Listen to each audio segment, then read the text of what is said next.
Hello बच्चों, आज हम सीखेंगे class 10 chapter number 5 NCERT BSc 2026 के लिए।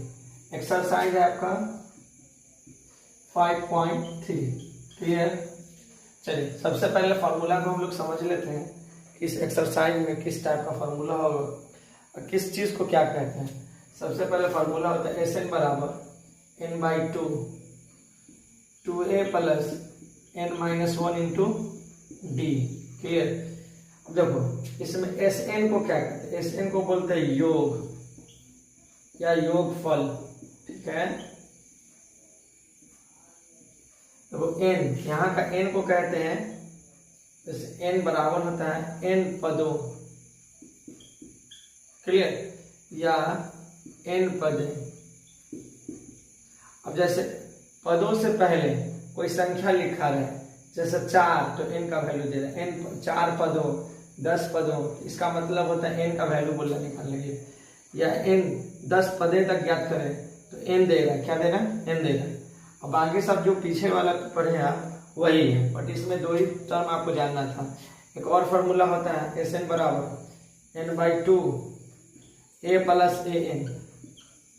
अगर ए एन देता रहेगा तो उस फॉर्म पे बनाना होगा, या एन की जगह टी एन भी रह सकता है या एल भी रह सकता है। इसको बोलते हैं अंतिम पद, है ना?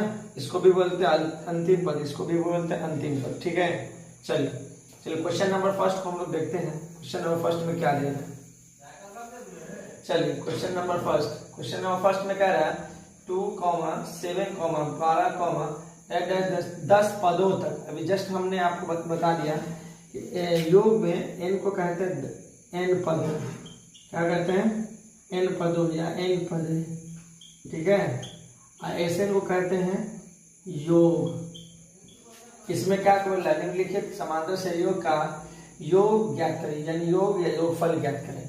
चलिए, पहला क्वेश्चन में दे रहा है ए का मान, ए बराबर दे रहा है आपको 2 और डी का मान। डी का फॉर्मूला होता है a2 माइनस a1। a2 आपका कितना है?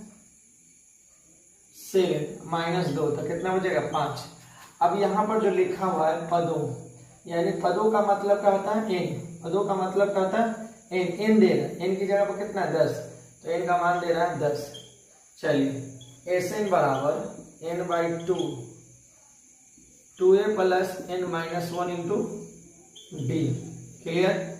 एस एन, एन की जगह 10 रखो, 10 बाई 2 गुने ए की जगह दे रहा है 2 प्लस 10